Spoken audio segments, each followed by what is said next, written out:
Gotham City. Des tours de béton propres au sommet enneigé. L'œuvre d'homme mort il y a plusieurs générations. Vu d'ici, on dirait une réussite. Vu d'ici, on n'aperçoit pas l'ennemi. Cette scène, vous l'avez sans doute vue des dizaines de fois. Dans une ruelle sombre, deux parents et leur garçon se font braquer par un homme armé. Des coups de feu, un collier de perles qui tombe, et en quelques secondes, le jeune prince est devenu un orphelin marqué à vie. Il existe plusieurs versions de cette scène. Des fois l'assaillant a un nom, parfois il est anonyme, parfois il est sans pitié, tandis que dans d'autres scénarios, il est lui-même terrifié, et c'est la panique qui lui fait appuyer sur la détente. Toujours est-il que c'est sans doute la scène qui va définir ce qu'est Batman, qui va expliquer pourquoi il fait tout ce qu'il fait, et ce dès les toutes premières pages du premier comics Batman en 1940. C'est sans doute à cause de ça que cette scène est présente dans toutes les œuvres hors comics du Chevalier Noir. Que ce soit les films live, les séries d'animation ou même les jeux vidéo. C'est le moment clé de l'histoire de cet orphelin. Il y aura un avant et un après. Mais comment Bruce Wayne endosse-t-il le costume de Batman, et comment devient-il le symbole de Gotham? C'est cette question qui a été posée à Frank Miller dans les années 80. Légendaire auteur et dessinateur américain, responsable de comics cultes comme 300, Sin City ou encore Ronin, Miller publie en 1986 The Dark Knight Returns, encore considéré aujourd'hui comme une des meilleures œuvres traitant de Batman, et qui aura un impact considérable par la suite. Mais pour celui-là, on verra plus tard. Plusieurs versions de l'histoire existent, certaines disent que Miller s'était porté volontaire, comme il est écrit sur la préface du livre, d'autres que le contrat entre DC Comics et Miller stipulait qu'il devait créer un autre comics traitant des origines du Chevalier Noir, et c'est donc avec David Mazzucchelli au dessin qu'il se lance dans l'écriture de Batman Year One, qui sortira sous forme de 4 chapitres dans les comic books Batman entre février et mai 1987. Batman Year One commence le 4 janvier dans Gotham City, ce qui correspond à deux événements. L'arrivée de James Gordon, qui vient d'être muté au poste d'inspecteur du GCPD, et celle de Bruce Wayne, le fils d'une des plus puissantes familles de Gotham, de retour après 12 ans d'absence à l'étranger. En réalité, cette histoire va concerner autant l'un que l'autre, puisque nous aurons en parallèle deux points de vue. Celui d'un jeune homme, prêt à en découdre pour détruire ceux qui pourrissent sa ville de l'intérieur, et celle d'un inspecteur intègre, qui va devoir faire face à une police corrompue, ce qui va menacer sa vie de famille et lui faire vivre un enfer. Jim Gordon est définitivement seul, encore plus au début de l'histoire, où sa femme et son fils n'ont pas encore fait le déplacement. Dès son premier jour, il sera témoin de la violence des actes de son coéquipier, l'inspecteur Flass, qui va passer à tabac un homme qui n'avait sur lui qu'un peigne. Scandalisé, il informe son supérieur de la violence de son coéquipier, sauf que dans ce genre de police, il n'y a pas de place pour les hommes intègres, encore moins pour les balances. Mais Jim Gordon n'est pas homme à se laisser faire. Il ira tabasser Flass au milieu de nulle part, pour faire comprendre à ce dernier qu'il n'est pas le seul à employer les bonnes vieilles méthodes, en sachant pertinemment que Flass gardera le silence par orgueil.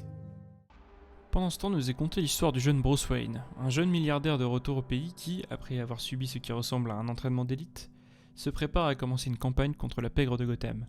Son objectif, aller dans un coin reculé de Gotham, où la police ne met plus les pieds, pour une simple reconnaissance. Mettre des visages sur ceux qu'il compte faire tomber.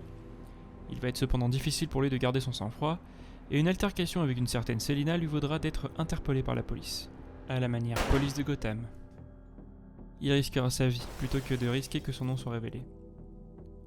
Une fois rentré chez lui, blessé, en proie au doute, un signe apparaîtra alors comme une évidence.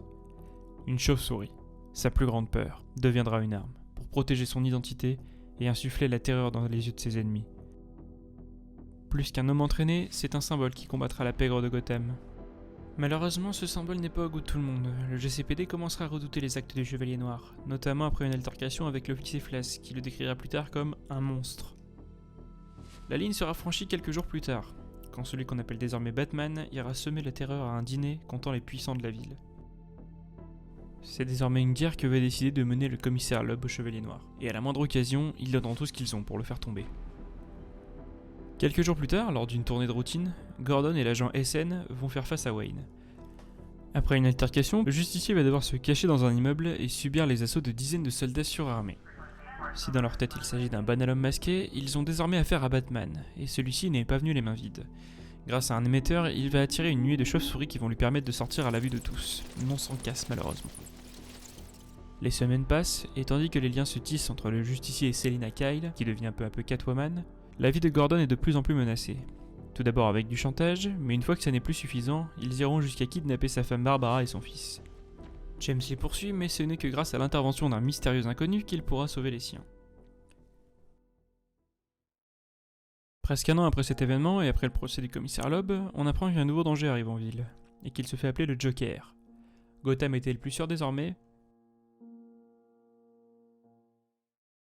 Batman Year One est une pierre angulaire de la mythologie Batman, et ce pour plusieurs raisons. La création de cette œuvre arrive un peu après le comics Crisis on Infinite Earths de Marv Wolfman, sorti un an auparavant, censé entériner toutes les histoires de multivers DC Comics qui à l'époque paraît peu apprécié des lecteurs. Et ce récit est à l'exact opposé. Miller décide ici de plonger le Chevalier Noir dans un réalisme froid. Dans ce récit, la belle ville de Gotham devient une mégapole sombre, et les ennemis aux costumes les plus fantasques les uns que les autres font place à la corruption et à la mafia. Mais cet aspect n'est pas seulement dû à l'écriture de Miller, mais aussi au dessin de David Mazzucchelli, qui va renforcer ce réalisme avec un dessin oppressant et presque sale. L'objectif ici est de se rapprocher des romans graphiques sombres, à la Watchmen, qui sort à peu près à la même période, ou à la Sin City, également écrit par Miller. Ce ne sera pas la seule fois que les deux hommes collaboreront ensemble, puisque sur la même période, ils vont créer Daredevil Born Again, ou Justice aveugle en français, qui va traiter de la chute de Daredevil avec deux visions différentes, celle de Matt Murdock et celle du Caïd, avec une ambiance aussi froide et violente.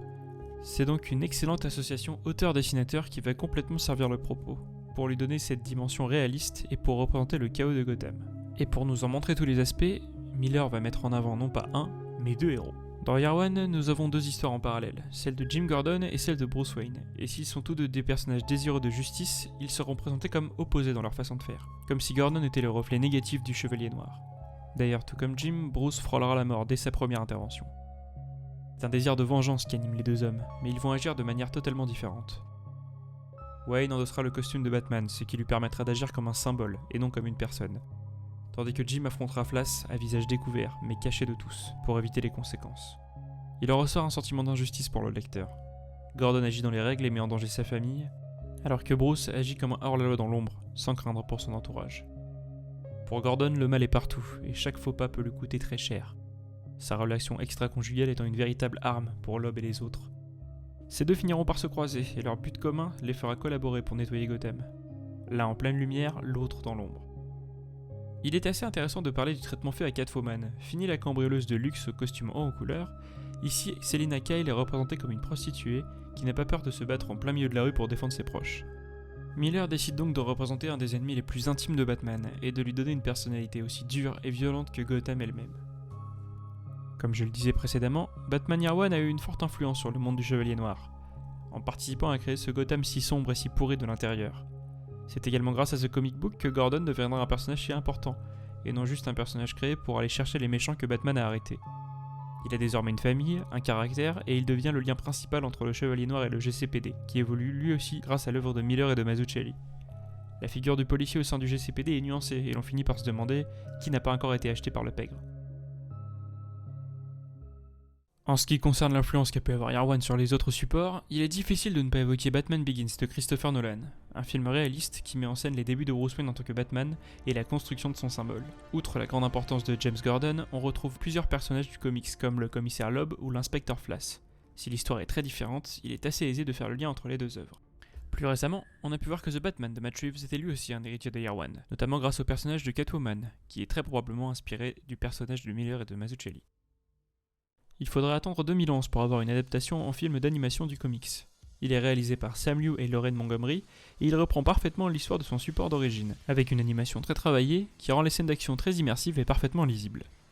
En ce qui concerne le casting, on peut retrouver Eliza Dushku dans le rôle de Catwoman, mais également Bryan Cranston dans le rôle de Gordon, et Benjamin McKenzie dans celui de Batman, lui qui incarnera le commissaire dans la série Gotham plusieurs années après. Le seul reproche que l'on peut lui faire, c'est la différence de style visuel, mais ce sera le cas pour beaucoup d'adaptations, comme celle de Dark Knight Returns.